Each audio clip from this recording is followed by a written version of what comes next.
Hey guys, how's it going? In this video here, I'm going to talk about how to do a position setup in LucasChess with the Millennium eONE. This probably work with any of the boards that can go to them. So this is probably a tutorial for any of the other boards that are connect, like the DGT, Pegasus, and so on. So first of all, somebody asked me about playing against yourself and recording games. So that's certainly possible. So what we're going to do is go here to tools and go to create your own game. And what will happen is that uh, you can say move some pieces. And now, oh, wait a minute, I don't have my board connected. Sorry, let me do that first. Enable. Well, this is a good way to show you. Just hit enable here, and it's going to be certain. It's going to search for the board. And once it comes up, we're just going to hit OK, and then that's going to be it. All right, so this pops up. We're gonna hit OK. So now we move pieces here. Say some, let's just move, say some pieces like this. And as you can see in the column over here, the game has actually stored the moves. And if you actually right click in this gray area right here, this little comments will pop up. So say on this first move, if you want to take a note, you could you can type something in this move right here. Let's just say I'm gonna just type the word test in here, and then say if you go to G6, which is move 2 for black, you can type I'm just type test 2, and hold up, sorry, then click in there, type test 2. As you can see, if you click E1, I mean 1 for E4, you see that comment. So you can make your comments like this. So it's very nice that they added stuff like this. Now something interesting here that I like about this Lucas app, I mean this Lucas program, is what I think is pretty amazing. If you go to utilities and go to Kitzbitzers and activate candidates moves from Stockfish, right? This little pop-up will pop up, and it'll give you all these lines and give you all these main lines that Stockfish is thinking about, and so on and so forth. So if you click the little clipboard right here, just pick a line. Let's just pick a random line. We're not gonna try to pick a top line. Let's just pick something interesting. Let's go H3, the H3 variation, or A3 or whatever it is. And see the little clipboard right here. If you click that, you're gonna copy it to the clipboard. All right. So let's just move this out of the way here.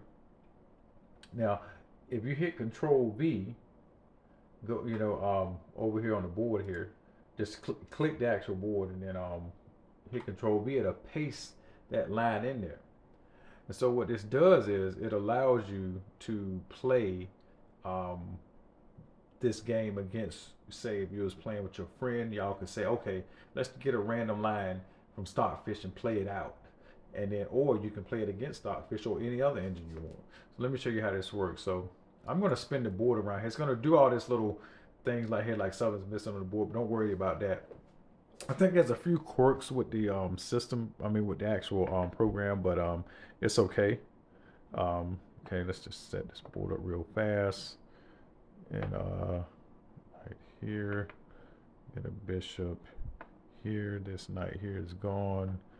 Okay, let's set this up. And I will say this: sometimes you may have to reinitialize the board or reset the board itself. Like when I say reinitialize, like just disable and disable inside of LucasChess, and you may have to do that as well. So okay, that looks like the board is set up in this position here. All right, so we hit OK. It may say that it's not OK. Let's just see what happens here. If that's fine, let me make sure here that I got everything set up first of all before I go to trouble. Okay, actually, yeah, that's not there. Let me do all this. Let me make sure I got everything set up. Okay, yeah, that goes here. And this here, knight. Okay, that should be it. Let's hit OK. Okay, so it says the board is not correct. Now, one of the things you can do, I've noticed that if you go to disable the board and re-enable the board, this position here will pop back up and you hit OK and it accepts it. So you may have to do that. And that's fine. It's a small inconvenience. And I think over time their program will get better. But it's worth it because of what you can do with it. So now should be fine. We hit OK. Well, again, let me double check the pieces here. Let's see here. Check the board. Oh yeah, maybe these pieces aren't too center because I did see one that wasn't terribly centered there. Let's try that. Okay, that's not working as well. Uh, yeah, all the pieces are in place. So now we can move on to trying something else, which is just resetting the board really quick. Sometimes this works like without having to do any of this, and sometimes you may can just disable the board and re-enable it, and sometimes you may have to do this um, this here. Well, let's go here. And for some reason, let's see here. Not sure why. Let's hit disable again and hit re-enable.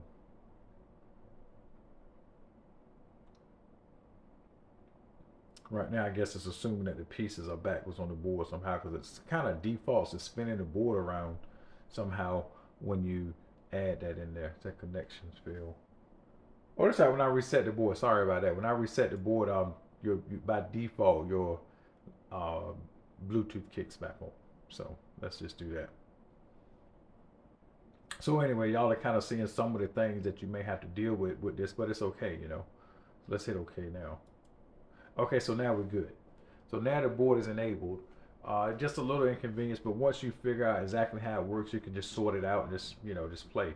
So it's white smooth. So say if you wanted to play against your friend, you can just move a piece. So if you move here, it moves and it records the actual game. And not only that, Stockfish over here updates with more candidate moves here. So I brought that back in.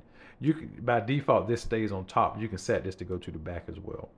So I'm going to actually go ahead and close that. So anyway, as you can see, you can make moves here. And it records it, and you can take notes on this as well. I mean, you can also, for example, I'm not going to go through this part and do it, but you can actually enable the engine. Yeah, let's just play a few moves with the engine here. And hit accept stock. I'm going to play against Stockfish and see what happens here. I'll play with the white. All right. So I'm just going to make a random move here. Let Stockfish make a move. Just for illustration, I'll just make like 2 moves just to show you how it works, and it keeps going with the game. So there's many features here that is available to you. Many ways to study and set up positions inside of LucasChess. Now, just say if you just want to set up an actual random, not a random position, but say an in-game study, which is what I did earlier. So we go to the board editor, and what happened was, hold on, let me close this to go slower here. See on the utilities here, you click this, and you see right here, change starting position, and over here you see board editor. So if you click that, this little screen pops up, but it doesn't resize, I guess because it just does. I can't resize the board somehow. So what I'm gonna do is I'm gonna hit this little trash can right here and clear the board. I'm gonna just set up me a good old-fashioned king and knight, king, a bishop and knight checkmate against the black king, and let's put him right here. And I'm going to practice my end game right now, because I normally practice this end game at least once a month, and I recommend everybody to. I've never had it in a real tournament game, but I have actually had this in some blitz games before, and actually have executed a checkmate within like 15 seconds. Because I practice this so much, and I'm always having this in my back pocket, so it's a good thing to have in your back pocket. So we got our position set up. We're going to hit the little button here that says save with the little green dot on it. And so now it's going to say set this position up. So let's set it up. Okay. Let's just set this position up here. Get all this stuff here out of the way. Won't take long. I mean, I gotta say, this Lucas app is really well thought out. They have a lot of features in this app that really facilitate practicing and things like that. So I gotta say that hey, that's what we like to see. Okay, and that's another thing. I don't know why it does this, but sometimes it flips. It normally like flips the board. The king is on E7 here. So I'm gonna spice it up a little bit. I'm gonna put the Pegasus king on it. This right here is a regular king here. Let's see if I can get that into focus somehow. I guess because the light is messing me up here. But anyway, y'all can see that this right here is the Millennium king. This here is the Pegasus king. So let's put the Pegasus king right here on E7. Let's hit OK and see if it works.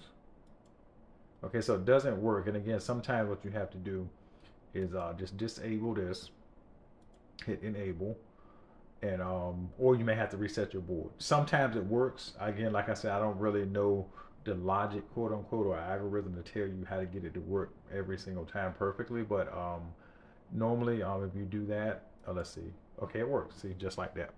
So now, if you want to now go here, I want to go. Oh, the engine is already just enabled because I guess it stays enabled because it's disabled engine. Okay, that's fine. So let's go here. Let's practice our end game here. Let's see.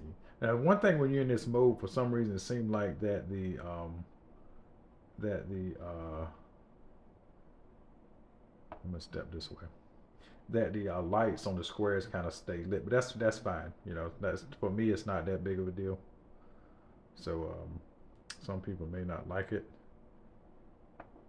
but and you can also turn the lights off or turn them all the way down. You know, if you wanted to, for example, we can just say if I wanted to turn them down, you can go through the middle button. So you also have the option to kind of turn it on or off or down, however you want to do it. Okay, so we're just gonna go like this here. Okay, that's fine.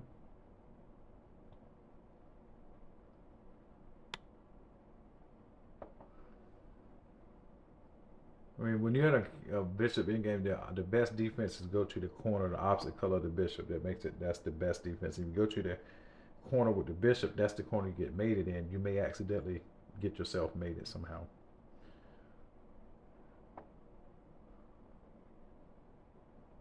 So that would be my recommendation. Okay, not a bad move.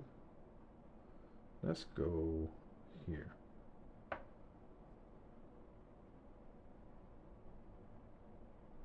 Okay, he goes here, and so let's see here. What's the most sensible thing to do? Yes, this is very good here. Okay, so he goes here. Yeah, now we're gonna try to go in for the kill here at some point.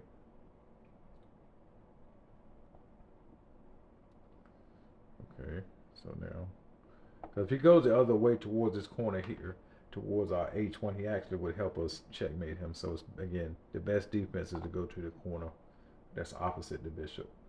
But as it stands, I mean, this is still I love doing this right here because it's such a thing that if you just remember this W maneuver, see the knight is going to go W position like this. Move this here. That's the first W maneuver to come here. And then just imagine doing a W. This is the second part. Just imagine I just made a, hold on, I'm sorry, let me move him. Just imagine I just made a V with my knight. Now it looks like the king is about to get away. You're like, where is he going? But if you look at the squares, that would have been his escape square here. Because now he goes here. And when I bring the bishop to here, see my knight has this square here covered. So he has to step back. And what we're going to do, we're going to actually take that square away from him now and make him back up a little bit more. Okay, so we go here. And we're going to do that same technique to push him back towards H1 as well. Go here because he can't go over.